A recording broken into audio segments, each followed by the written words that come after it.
আমরা যে নবীর ওপরে দরুদ পাঠ করি, আল্লাহ পাক আমাদের নবীকে এই শক্তি প্রদান করেছেন যে আমাদের নবী মদিনা শরীফ থেকেই আমাদের দরুদকে শ্রবণ করেন। আজ কিছু লোকের ধারণা, কিছু লোকের আকীদা যে নবী দূর থেকে শ্রবণ করতে পান না, ওনার এই শক্তি নেই যে উনি মদিনা থেকে আমাদের দরুদকে শুনে নেবেন। কিন্তু আলহামদুলিল্লাহ আমরা হলাম সুন্নি, আমাদের ধারণা এটাই যে আল্লাহ পাক আমাদের নবীকে এই শক্তি দান করেছে যে আমাদের নবী পবিত্র মদিনা শরীফ থেকে গোটা বিশ্বের যে কোনো জায়গা থেকে, গোটা বিশ্বের যে কোনো দেশ থেকে, যে কোনো রাজ্য থেকে, যে কোনো জেলা থেকে, যে কোনো থানা থেকে, যে কোনো গ্রাম থেকে, যে কোনো পাড়া থেকে, যে কোনো বাড়ি থেকে হোক না কেন, যদি মহব্বতের সঙ্গে নবীর ভালোবাসা অন্তরে রেখে নবীর ওপরে দরুদ পাঠ করে নেয়, তাহলে ওই দরুদ, ওই সালাম আমাদের নবী শুনতে পান। শুধু শুনতেই পান না, আরো কি করে। আপনাদের সামনে আমি কোন মৌলানার কোন উক্তি, কোন মুফতির কোন কথা, কোন পীরের কোন কথা শোনাতে চাইছি না, বরং স্বয়ং রাসূলুল্লাহ সাল্লাল্লাহু আলাইহি ওয়াসাল্লাম পবিত্র হাদিস শরীফের মধ্যে নিজের পবিত্র জুবান দ্বারা কি বলেছেন এ সম্পর্কে সেটা আপনাদের সামনে রাখবো। আমরা মুসলমান, আমাদের দায়িত্ব হলো, আমাদের কর্তব্য হলো যে কোরআনকে ফলো করব, হাদিসকে ফলো করব। হাদিস দ্বারা যদি এ কথা প্রমাণ হয়ে যায় যে নবী সমস্ত আশিকদের পাঠকৃত দরুদকে শ্রবণ করেন, তো আমাদের মানতে হবে কিনা? জোরে বলেন, মানতে হবে। যদি হাদিস দ্বারা প্রমাণ হয়ে যায় যে আমাদের নবী আমাদের দরুদকে শুনে, তো গোটা বিশ্বের শেখের কথাকে একদিকে ফেলে দিয়ে, গোটা বিশ্বের মাওলানার কথাকে একদিকে ফেলে দিয়ে রাসূলুল্লাহ সাল্লাল্লাহু আলাইহি ওয়াসাল্লামের হাদিসকেই আমাদের মানতে হবে। নবী পাক সাল্লাল্লাহু আলাইহি ওয়াসাল্লামের সামনে সাহাবায়ে কিরাম এই প্রশ্নটি রেখেছিলেন, আপনি বলবেন কোন কিতাবে আছে? তো শুনে রাখুন, দালাইলুল খায়রাত দ্বিতীয় খণ্ড পেজ নম্বর 207, দালাইলুল খায়রাত পেজ নম্বর 207। নবী সাল্লাল্লাহু আলাইহি ওয়াসাল্লামকে জিজ্ঞেস করা হলো, ইয়া রাসূলুল্লাহ, ইয়া হাবিবাল্লাহ, আর রাইতা সালাতাল মুসাল্লি মিম্মান গাবা। ইয়া রাসূলুল্লাহ, যারা আপনার থেকে দূরে আছে তারা যে আপনার উপরে দরুদ পাঠ করে, অথবা ওয়া মিম্মা ইয়াতি বাদাক, আপনি দুনিয়া ছেড়ে বিদায় নিয়ে চলে যাবেন, কিন্তু আপনার যাওয়ার পরে কিয়ামত অবধি এই দুনিয়াতে মুসলমান আসতে থাকবে, তারা যে আপনার উপরে দরুদ পাঠ করবে, আপনি তাদের পাঠকৃত দরুদকে শ্রবণ করতে পারবেন কিনা? নবী পাক এ জবাব দিলেন না যে আমি তো মদিনাতে থাকবো, কেউ ইন্ডিয়া থেকে দরুদ পাঠ করবে, কেউ পাকিস্তান থেকে দরুদ পাঠ করবে, কেউ বাংলাদেশ থেকে দরুদ পাঠ করবে, কেউ জার্মান থেকে দরুদ পাঠ করবে, ইউরোপ আমেরিকা থেকে দরুদ পাঠ করবে, দুনিয়ার কোনায় কোনা থেকে আমার উপরে দরুদ পাঠ করবে, হাজার হাজার কিলোমিটার দূর থেকে আমার উপরে দরুদ পাঠ করা হবে, আমি কিভাবে শ্রবণ করব? না না, হে মুসলমান, নিজের আকীদাকে মজবুত করুন। নবী পাককে আল্লাহ পাকে ক্ষমতা দিয়েছেন। নবী পাক বললেন, হে আমার সাহাবায়ে কেরাম, তোমরা আমাকে জিজ্ঞেস করছো যারা দূর থেকে আমার উপরে দরুদ পাঠ করে আমি তাদের দরুদ শুনি কিনা, যারা আমার যাওয়ার পরে এই দুনিয়াতে কিয়ামত অবধি আসবে আমি তাদের দরুদ শ্রবণ করব কিনা? তো শোনো, আসমাউ সালাতাল মুসাল্লি, আমার সাহাবায়ে কেরাম শোনো, যারা মুহাব্বতের সঙ্গে, ভালোবাসার সঙ্গে আমার উপরে দরুদ পাঠ করবে, দুনিয়ার যে কোনো জায়গা থেকে হোক না কেন, আমি তাদের দরুদকে শুধু শ্রবণই করি না, আমি তাদেরকে চিনতেও পারি। বলেন সুবহানাল্লাহ। আমি তাদের চিনতেও পারি, শুধু দরুদ শুনি না। কোন গ্রামের আব্দুর রহমান, আবুল কালাম, আব্দুল হামিদ কে আমার উপরে দরুদ পাঠ করলো, আমি তাকে তাকে চিনতেও পারি। এজন্য মুসলমান ভাই নিজের ধারণা সঠিক করবে, নিজের আকীদা সঠিক করবে। আমাদেরকে এই ধারণা নিয়ে দুরূদ পাঠ করতে হবে যে আল্লাহর নবীকে আল্লাহ এই শক্তি দান করেছে, আমাদের পাঠকৃত দুরূদ এবং আমাদের পাঠকৃত সালাতকে আমাদের নবী শুনতে পান। বলেন সুবহানাল্লাহ। এই ধারণা নিয়ে আর একবার দুরূদ পাঠ করে তারপরে আলোচনা থেকে এগিয়ে যাব। আল্লাহুম্মা সাইয়্যিদিনা মাওলানা মুহাম্মদ ওয়া আলা আলি সাইয়্যিদিনা মাওলানা মুহাম্মদ সাল্লাল্লাহু তাআলা আলাইহি ওয়াসাল্লাম। বক্তব্যের শেষে কয়েকটি প্রশ্নের জবাব ইনশাআল্লাহ দেব। প্রথম প্রশ্ন, নামাজ অবস্থায় যদি মোবাইল বাজতে আরম্ভ করে আর কেউ ওই মোবাইল রিসিভ করে নেয় কি কেটে দেয়? নামাজ অবস্থায় ফোন চলে আসে তো অনেক সময়, কেউ ফোন কেটে দিল, ওই ফোন কাটার কারণে বা আগে সাইলেন্ট করা ছিল না, সাইলেন্ট করে দিল, বা সুইচ অফ করা ছিল না, সুইচ অফ করে দিল, তো নামাজ অবস্থায় এই কর্মটি করার জন্য নামাজ ভঙ্গ হবে কিনা? আরেকটি প্রশ্ন, যে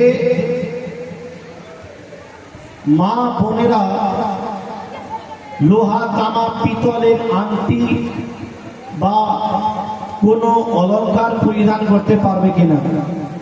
পুরুষরা সোনা চাঁদির আংটি পরিধান করতে পারবে কিনা? লোহা তামা পিতলের আংটি পরিধান করতে পারবে কিনা? এই এপ্রিল ফুল আমাদের সামনে নাকি, এটা পালন করা যাবে কিনা? বার্থডে পালন করা যাবে কিনা? আমরা অনেকেই গ্রামে দেখা যায় নিজের মাটির বাড়িতে কিছু মহিলা গোবর দিয়ে বাড়ি লেপে থাকে নাকি, আপনাদের দিকে হয় এটা? এটা জায়েজ আছে কিনা? ওই বাড়িতে নামাজ আদায় করলে নামাজ হবে কিনা? শরীয়তের বিধান কি? ব্যাংক থেকে যে বাড়তি টাকা পাই সেটা মসজিদ মাদ্রাসায় লাগানো যাবে কিনা? ব্যবসার জন্য ব্যাংক থেকে লোন নিতে পারবেন কিনা? তারপর গ্যারান্টি ওয়ারেন্টি শর্তে আজকাল আমরা জিনিস নিই, ফ্রিজ হোক, মোবাইল হোক, ল্যাপটপ হোক, গ্যারান্টি ওয়ারেন্টি থাকে। ফ্রিজ হোক, এটা জায়েজ কিনা? কিস্তিতে লেনদেন করা যাবে কিনা? এই সমস্ত প্রশ্নের উত্তর ইনশাআল্লাহ আজিজ তৎসঙ্গে যদি শেষে কারো বিশেষ কোনো প্রশ্ন থাকে তাহলে ইনশাআল্লাহ নেব।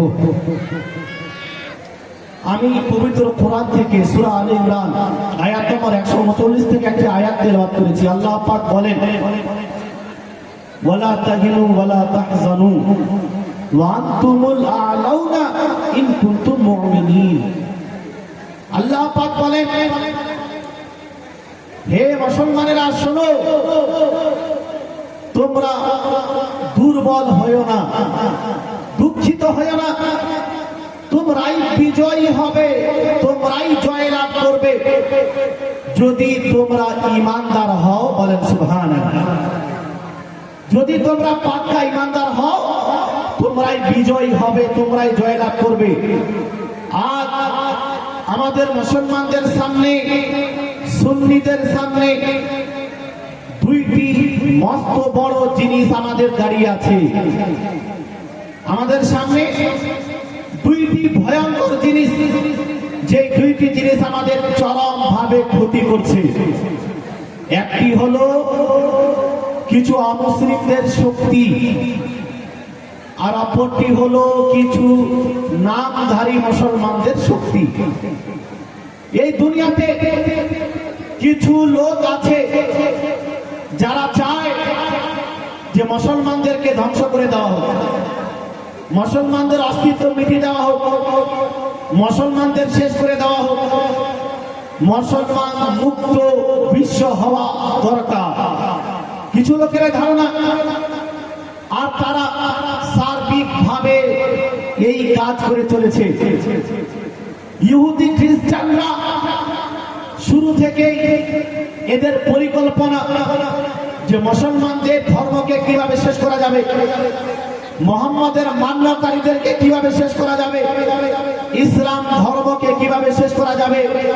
তৎসঙ্গে কিছু অমুসলিম তারাও মুসলমানদের পিছনে 24 ঘন্টা লেগে আছে। মিডিয়ার মাধ্যমে, বিভিন্ন অস্ত্রের মাধ্যমে তারা চায় যে মুসলমানদের ধ্বংস করে দেওয়া হোক, মুসলমানদের মৃত্যু নাবুদ করে দেওয়া হোক। তারা মুসলমানদের দেখতে চায় না। অপরদিকে কিছু নামধারী মুসলমান আছে যারা মুসলমানদের ঈমানকে ধ্বংস করে দিতে চায়, মুসলমানদের আমলকে ধ্বংস করে দিতে চায়। তারা চায় যে যেভাবে আমরা কোনো পীর মানি না, যেভাবে আমরা কোনো বলি মানি না, যেভাবে আমরা নবীদের সম্মান শ্রদ্ধা করি না, যেভাবে আমরা আল্লাহ পাককেও তেমন মানি না, সেই রূপ ভাবে এই বিশ্বের মুসলমান যেন হয়ে যায়। এরা ওলিদের বিরোধিতা করতে লাগে, পীরের বিরোধিতা করতে লাগে, নবীদের বিরোধিতা করতে লাগে।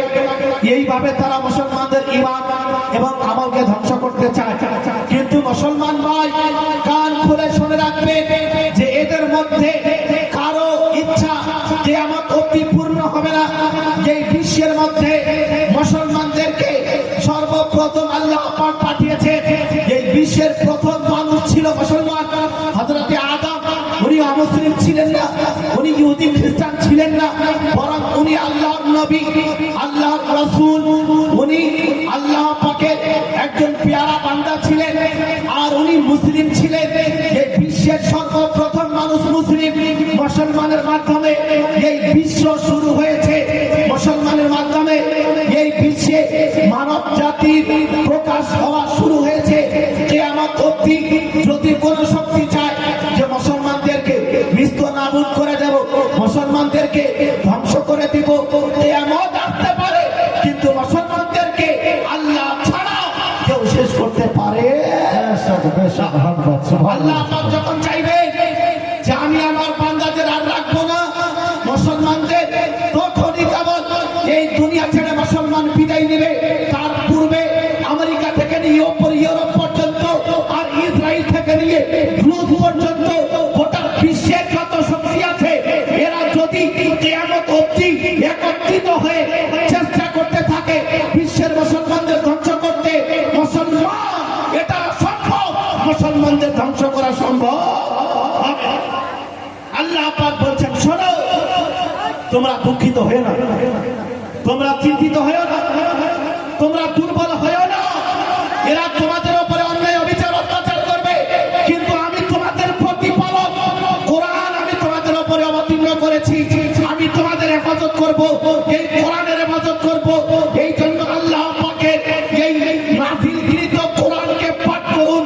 আল্লাহ পাক সূরা আলে ইমরানের মধ্যে আমাদের মতো যারা ওই সমস্ত মুসলমান যারা দুর্বল হয়ে পড়েছে, গোটা বিশ্বের মধ্যে মুসলমানদের উপরে অন্যায় করা হচ্ছে, অত্যাচার করা হচ্ছে, অনেকে দুর্বল দুঃখিত, কিন্তু আল্লাহ পাকের এই আয়াত আমাদেরকে আওয়াজ দিচ্ছে, শোনো মুসলিম জাতি, তোমাদের ঈমান যদি মজবুত থাকে, তোমাদের আমল যদি মজবুত থাকে, বিশ্বের কোন শক্তি তোমাদের কিছু করতে পারবে না। এজন্য চিন্তিত হবেন না। খুবই আফসোস, আজ ভারতবর্ষের মাটিতে মুসলমানদের সম্পত্তি ছিনিয়ে নেওয়ার জন্য নতুন নতুন বিল নিয়ে আসা হচ্ছে, নতুন নতুন আইন তৈরি করা হচ্ছে। ওয়াকফ সংশোধনী বিল আপনারা সকলেই জানেন যে এই বিলের মাধ্যমে বর্তমান সরকার চায় মুসলমানদের যে সম্পত্তি, মুসলমানের বর্তমান সময়ে যে মুসলমান এদের বাপদাদারা যে লক্ষ লক্ষ বিঘা জমি, কোটি কোটি বিঘা জমি মুসলমানদের উন্নয়নের জন্য এই পৃথিবীতে ওয়াকফ করে গেছে, মাদ্রাসার নামে, মসজিদের নামে, কবরস্থানের নামে, ঈদগাহের নামে, খানকাহের নামে, এই সমস্ত জায়গা জমি যে তারা ওয়াকফ করে গেছে, আজ এই সরকার চায় যে এদের এই সমস্ত জমিকে আমরা নিজের নিয়ন্ত্রণে নিয়ে আসবো, নিজের হাতে নিয়ে আসবো। যেই জমিকে আমরা চাইবো আমাদের কবজায় নিয়ে নিব, যেই কবরস্থানকে চাইবো ওই নিজের আন্ডারে নিয়ে নিব, যেই ঈদগাহকে চাইবো ওই ঈদগাহ নিজের আন্ডারে নিয়ে নিব, যেই মাদ্রাসাকে চাইবো ওই মাদ্রাসাকে নিজের আন্ডারে নিয়ে নিব। এইভাবে তারা পরিকল্পনা করছে। আমি বলে দিতে চাই যে মুসলমানেরা এটা কোনোদিন মানেনি আর কোনোদিন মানবে না, কেননা এটা আমাদের বাপ-দাদাদের সম্পত্তি, দুনিয়ার কোনো ব্যক্তির নয়। যখন কোনো জায়গা আল্লাহর রাস্তায় ওয়াকফ করে দেওয়া হয়, যখন কোনো সম্পত্তি, যখন কোনো প্রপার্টি আল্লাহর মালিকানায় দিয়ে দেওয়া হয়, ওয়াকফ করে দেওয়া হয়, দান করে দেওয়া হয়, সেই জমিকে আর বিক্রি করা যায় না, সেই জমিকে কেউ কাউকে দান করতে পারে না, সেই জমিকে পার্সোনাল কোনো কাজে ব্যবহার করা যাবে না। যদি কোনো ব্যক্তি ওয়াকফ করেছে মাদ্রাসার নামে, সেই জায়গা মাদ্রাসার কাজের জন্য ব্যবহার করা হবে। কবরস্থানের জন্য ওয়াকফ করে থাকে, কবরস্থানের জন্য ব্যবহার করতে হবে। ঈদগাহের জন্য ব্যবহার দিয়ে থাকে, ওয়াকফ করে থাকে, ঈদগাহের জন্য ব্যবহার করতে হবে। মুসলমান ভাই বলে দিতে চাই যে লক্ষ লক্ষ সম্পত্তি আর এই ভারতবর্ষের মাটিতে মুসলমানেরা ওয়াকফ করে গেছে, কিন্তু আর এই সম্পত্তিতে সরকারের কুনজর পড়েছে। আমাদের জানতে হবে যেটা আমাদের বাপ দাদারা আমাদের উন্নয়নের জন্য দিয়ে গেছে, অন্য কারো উন্নয়নের জন্য নয়। এই জন্য আমরা এই বিলকে প্রত্যাখ্যান করছি, আমরা এই দলে এই বিলের বিরোধিতা করছি। আমরা এই বিল মানতে পারবো না, বেশক এই বিল মানছি না, মানবো না। জোরে বলেন এই বিল মানছি না, আরো জোরে এই বিল মানছি না। কেননা এই বিল সংবিধান বিরোধী বিল, এই বিল মুসলিম পার্সোনাল লয়ের উপরে হামলা করেছে। মুসলিম পার্সোনাল ল বলে যে মুসলমানদের যে পার্সোনাল অধিকার এগুলো তাদের হাতে থাকবে, তাদের হাতে থাকবে, অমুসলিমদের হাতে যাবে না। এটা আমাদের পার্সোনাল ব্যাপার। আমার কোন বাপ মাদ্রাসার জন্য ওয়াকফ করলো, আমার কোন দাদা মসজিদের জন্য ওয়াকফ করলো, এটা আমাদের পার্সোনাল ব্যাপার। কিন্তু বর্তমান সরকার চাইছে এটা আমাদের নিয়ন্ত্রণে চলে আসুক। আমি বলে দিতে চাই যে আমরা এই বিলকে কোনোদিন মানিনি আর কোনোদিন মানব না। কেননা ভারতবর্ষে সংবিধান আমাদের এই অধিকার দিয়েছে যে আমরা মুসলিম পার্সোনাল লয়ের আওতায় এই বিলকে আমরা কোনোদিন মানব না। এজন্য মুসলমান ভাই খুবই সাবধান। আর আমাদের উপরে অন্যায় অত্যাচার অবিচার করা হচ্ছে।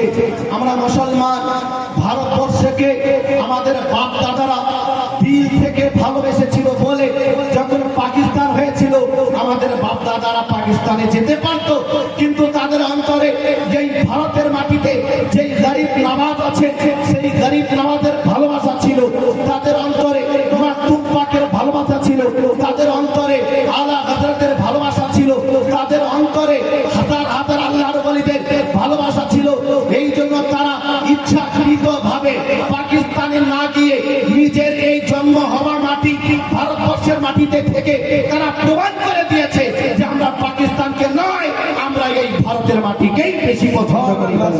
খাজা কা হিন্দুস্তান, সুবহানাল্লাহ। মুসলমান, আজও যদি কারো সন্দেহ হয় নিজের ভারতবর্ষের সঙ্গে আমাদের ভালোবাসা, তো দিল্লির গেটে চলে যাবে। যতজন নিজের জীবন দিয়েছে এই ভারতবর্ষের জন্য, ইংরেজদের তাড়ানোর জন্য, সব থেকে বেশি জীবন এই দেশের মুসলমানেরা দিয়েছে। সুবহানাল্লাহ। নারে তাকবীর, নারে রিসালাত, দ্বীন ইসলাম, খাজা কা হিন্দুস্তান, মাসলাকে আলা হযরত, নারে তাকবীর। মুসলমানেরা সবচেয়ে বেশি জান দিয়ে, জীবন দিয়ে, নিজের রক্ত ঝরিয়ে প্রমাণ করে দিয়েছে, শোনো আমরা আমাদের ভারতবর্ষের জন্য খুন তো আমাদের সম্পত্তি তো সম্পত্তি, বাড়ি ঘর তো বাড়ি ঘর, নিজের জীবনকে পর্যন্ত কুরবান করে প্রমাণ করে দিলাম যে আমরা ভারতবর্ষের জন্য শহীদ হয়ে যেতে রাজি আছি।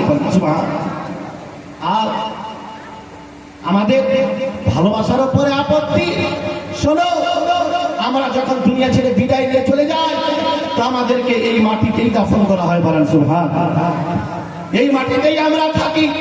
ভারতের সঙ্গে আমাদের এমন মজবুত সম্পর্ক, এজন্য আমরা স্পষ্টভাবে বলে দিতে চাই যে ইসলাম বিরোধী কোন বিল, ভারতের সংবিধান বিরোধী কোন বিলকে আমরা কালো মানি মানিনি, আজও মানবো না। কিন্তু মুসলমান ভাই, আপনাদের একটি কথা বলতে চাই যে আমরা এই বিলের বিরোধিতায় জায়গায় জায়গায় প্রচেষ্টা করছি, জায়গায় জায়গায় আমরা আন্দোলন করছি। আর এই আন্দোলন করার অধিকার ভারতবর্ষের সংবিধান আমাদের দিয়েছে যে যদি সরকারের কোনো আইন কারো ব্যক্তিগত ধর্মের উপরে আক্রমণ করে তাহলে তাদের অধিকার আছে, তারা সেই বিলের বিরোধিতা করবে। ঠিক একইভাবে আমরা বিরোধিতা করব, কিন্তু খুব সচেতন হয়ে। আজ আপনি আমি যখন মিছিল বের করব এই বিলের বিরোধিতায়, তো সচেতন হয়। অনেক উগ্রপন্থী আছে, অনেক জঙ্গি আছে যারা আমাদের ওই মিছিলের মধ্যে এসে কুকর্ম করে, খারাপ কাজ করে, ইট গিটি আপনার পাথর ইত্যাদি ছুড়ে আর দোকান ইত্যাদি ভেঙে আমাদের উপরে ওই দোষ চাপিয়ে দিতে চায়। দাঙ্গা তারা করে মুসলমানদের আপনার মিছিলে এসে আর মুসলমানদের বদনাম করার চেষ্টা করে। এজন্য আমাদের সচেতন থাকতে হবে। আমরা শান্তিপূর্ণ আন্দোলন করব। আমরা ভারতের কোন সম্পত্তির উপরে কোন রকমের আঘাত করতে চাই না, কেননা ভারতের সম্পত্তি এটা আমাদের সম্পত্তি, আমাদের সকলের সম্পত্তি। আমরা কারো দোকানে কোনো হামলা করব না, কারো উপরে কোনো আক্রমণ করব না। শান্তিপূর্ণ ভাবে আমরা ওই সমস্ত বিলের কালো বিরোধিতা করেছিলাম যেগুলো আমাদের মুসলিম পার্সোনাল ল বিরোধিতায় আমরা কালো বিরোধিতা করেছিলাম, আজকেও বিরোধিতা করব। কিন্তু আপনাদের সচেতন থাকতে হবে মুসলমান ভাই। আল্লাহ পাক বললেন যে তোমাদের ঈমান তোমরা মজবুত করে নাও, তোমাদের আমল তোমরা মজবুত করে নাও। যদি আমল মজবুত করে নিতে পারো কেউ তোমাদের ক্ষতি করতে পারবে না। আজ আমাদের আমলের কমজোরি চলে এসেছে, আমাদের আমলের মধ্যে কমজোরি চলে এসেছে। সাহাবায়ে কেরামের যুগে তাদের ঈমান পরিপূর্ণ ছিল, আমল মজবুত ছিল। এজন্য তারা যখন হক পথের জন্য বেরিয়ে যেতেন দুনিয়ার কোন শক্তি তাদের থামাতে পারত না, কোন শক্তি থামাতে পারত না। কিন্তু আমাদের আমলের কারণে আমাদের কিছু পরীক্ষা আল্লাহ পাক নিচ্ছেন। এজন্য আমাদের সবাইকে নিজের আমলকে সঠিক করতে হবে, পাক্কা সাচ্চা পরিপূর্ণ মুসলমান হতে হবে, যেন আমরা যেই দিকে যাই আমাদের জন্য আল্লাহ রাস্তা তৈরি করে দেন। বলেন সুবহান।